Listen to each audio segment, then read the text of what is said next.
Hey you guys, it's Sky with Shapes Recovery House. Today I'm back with another video. Okay, all right. So someone hit me up and asked me to do a video on Seromas. So boom, here we are. Let's talk about it. We're gonna talk about 6 points. And so hopefully this video helps you if you've had a seroma or if you're about to have surgery, and kind of how to look out for one if one is coming. So let's start with what is a seroma? A seroma is basically just a collection of fluid that's built up underneath the skin. That's all it is. It's a clear fluid, but of course it's underneath the skin, so it could be blood tinged when you drain it. So don't be alarmed, it's just fluid that's collected underneath the skin. A lot of people who've had lipo before, when they get their massages or even when they walk, like they can feel this fluid that's moving, that's shifting. And yeah, we'll talk about that a little bit later. But that is what a seroma is, fluid collection underneath the skin. So first point is, how do you know if you have a seroma? Like, what does it look like? How does it present itself? So basically, I like to think of it like a waterbed. I don't know if you're as old as me, but my parents had a waterbed. Okay, don't judge my parents, okay? They had a waterbed, and if you just the lightest little tap, it felt like you could feel the water under it, or it would like send this ripple of wave throughout the whole bed. So when you look at, like, say, a area that's swollen, because it'll present itself as swollen area, small area, or maybe like this big, or maybe a little bigger. But it'll look, to the touch, you can feel like the fluid underneath. It may be very, very swollen. It may be very, very tender to the touch, sore. So those are kind of the ways that you can feel it. It may even look like a blister. If you don't want to think about a waterbed, think about like a blister, how that, you could just look at it and see like that there's fluid underneath. So that is how it usually presents itself. Just kind of like a pocket, localized area. The rest of your body or one side may look flat, and there's just this small area or a medium-sized area that's just swollen and puffy for no reason. So that's kind of how it presents itself. Let's see, how long do seromas last? So typically seromas last about a month, or they heal within a month, especially if you're getting it drained. And we'll talk about how that's a way that it can be treated, but within a month, okay? And don't be alarmed if you get it drained and it comes back. You might just, maybe a couple times that you'll have to get it drained before it's gone completely. So that's number 2.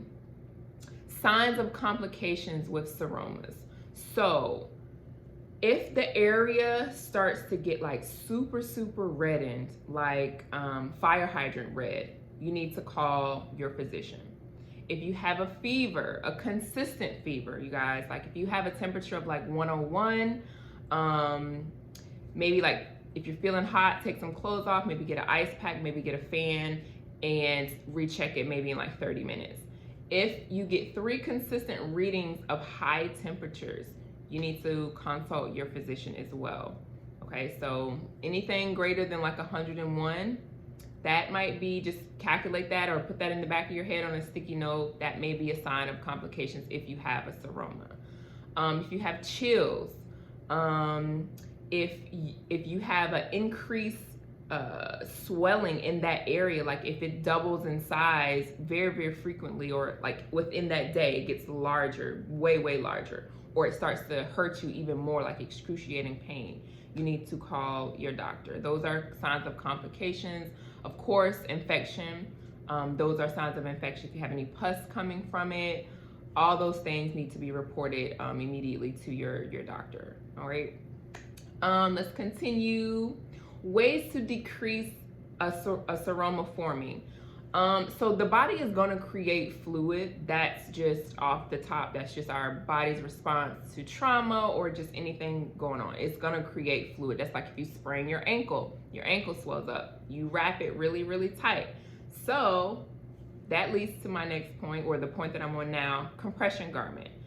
You have to wear your compression garment 24 hours, other than taking a shower. I know after you take a shower, you want to relax, you feel so good, you just you're just tired of that constant restriction, but that is a way to reduce your chance of getting a seroma. Okay, your body needs that support, your body needs that compression. So if you take a shower, try your hardest after you get out to put your garment back on. It's really, really going to help you, especially in seroma formation. Massages are also great. They're great in preventing seroma formation. Like, you need to move that fluid. You need to get your lymphatic system going to excrete that fluid through peeing. So massages are really good. Compression, massages, foods that are decreased or not that high in sodium. Your pineapples, your broccoli, your veggies, your fruits, things that will not hold on, not salty stuff like French fries and pizza. You guys think y'all got liposuction, now y'all can go eat what you want. No, it doesn't work like that. So we want to decrease the chances of you getting a seroma. So don't eat food that are high in salt or packed with salt. That's gonna keep that fluid right there, and you're gonna be swollen and bloated and So yeah, that's another way to keep seroma formations down. How are seromas treated? If you do have a seroma, how do you go about getting treatment for that?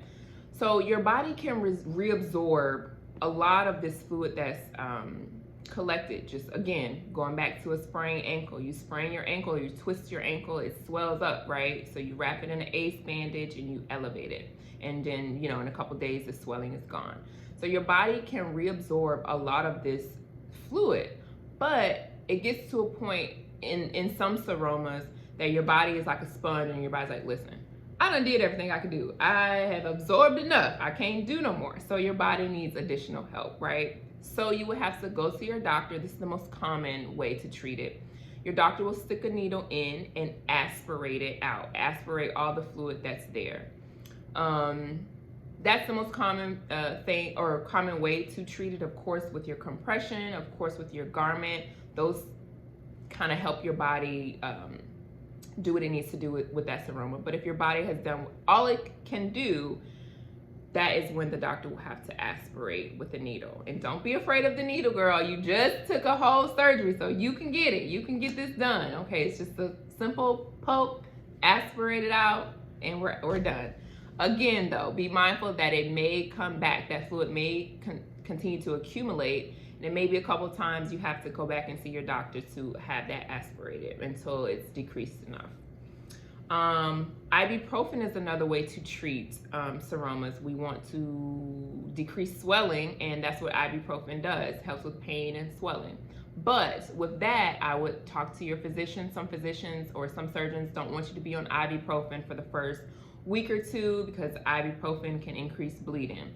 So all of these things, of course, that I'm suggesting, run it by your doctor, talk to your doctor. This is just more education for you when it comes to seromas. And then last but not least, consistency, you guys. I think a lot of people think that having plastic surgery is easy, and after you get it done, like boom, I don't have to do no work. No, continue to get your massages, continue to wear your garments. You even have to downsize if you have to downsize, get things altered if you need to get them altered. Yeah, like this is a process, so you have to continue to do everything you need to do to help your body do what it needs to do to have maximum results. So that is it with seromas. I hope that you guys learned something. I hope that it was educational, and yeah, I'll see you on the next video. Mwah.